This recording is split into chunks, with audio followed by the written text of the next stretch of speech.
মোমেন্নাপুরে দিন রাত ধরে একজন বিষ ছড়াচ্ছে মুসলমানদের বিরুদ্ধে, ইসলামের বিরুদ্ধে বিষ ছড়াচ্ছে না ছড়াইনি?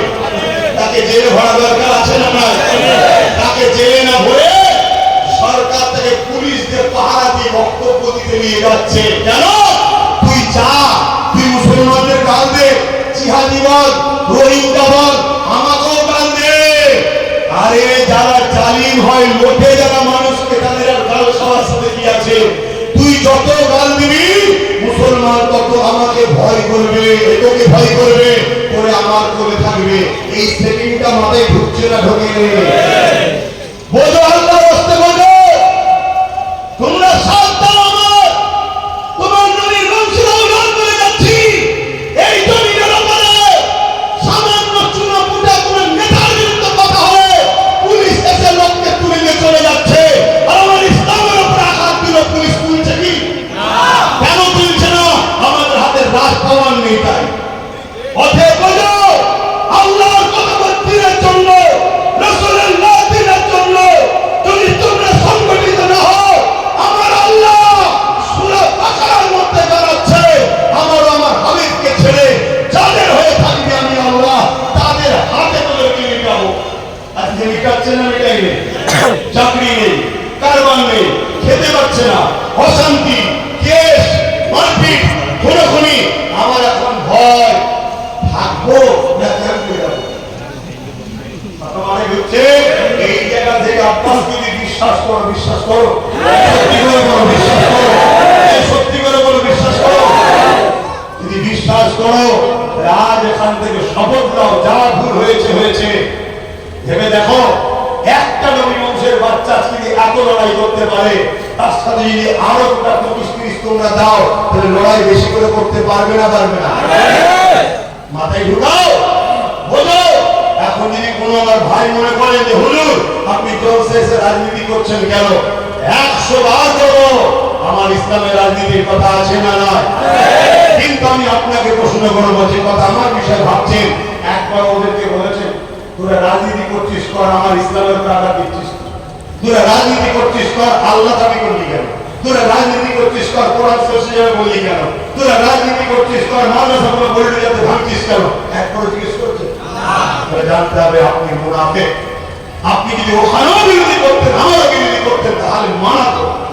শুনছেন না? শুনেন নে?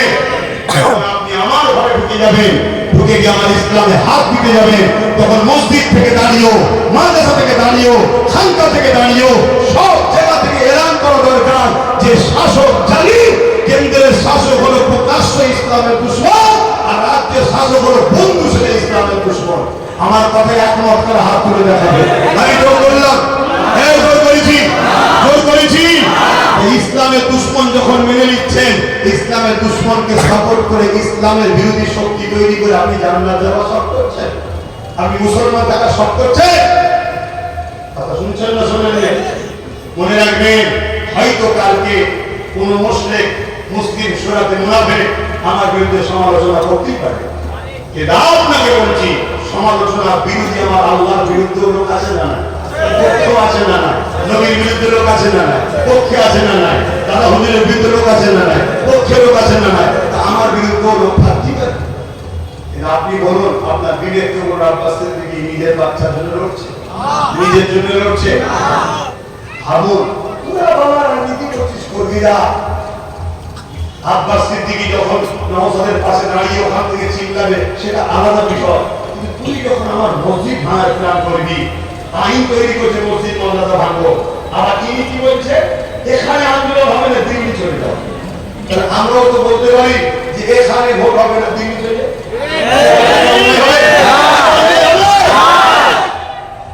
ও আব্বাস খারাপ, আব্বাস খারাপ। ও তুমি বদমাইশ, ক্ষমতার জোর দেখিয়ে আমাদের সহযোগিতায় তুমি আমাদেরকে বলছো দিল্লি যাও। আমাদেরও বড় দরকার আছে না নাই? বলছেন যদি তোমার সামান্য দুনিয়ার পেটে ঘর বাড়িতে যদি আগে হয়, তাহলে কষ্ট পেতে পারো। যদি মনে হয় সবকিছু আগে আল্লাহ দিন, তাহলে কষ্ট পাওয়ার তো কোনো ব্যাপার নেই।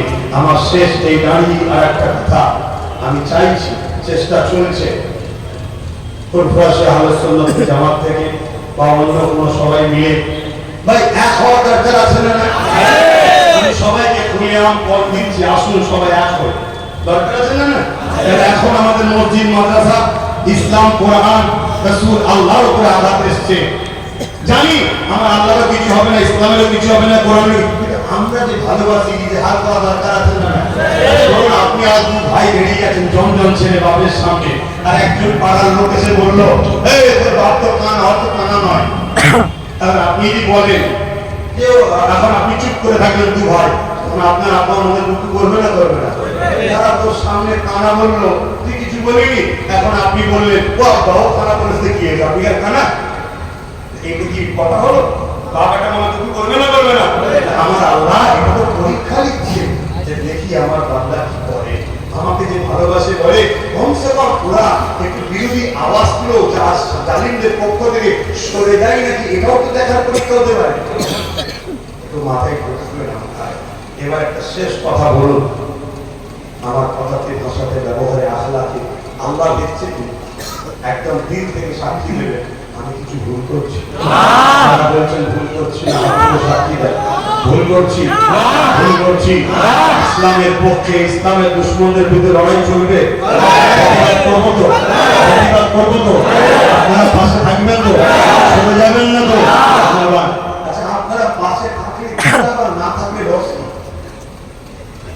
আপনারা না থাকলে আমার কিছু লস আছে? কিছু লস নেই, প্রচুর লাভ আছে। কি লাভ?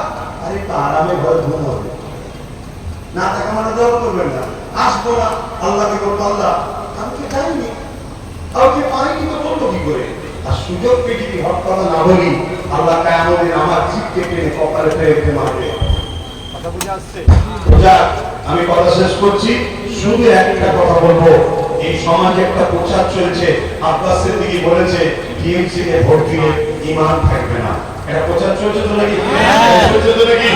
এই হাদিসটা একটু বলে দোয়া করবো, শোনা দরকার আছে? বসে যাও, সকলে বসে।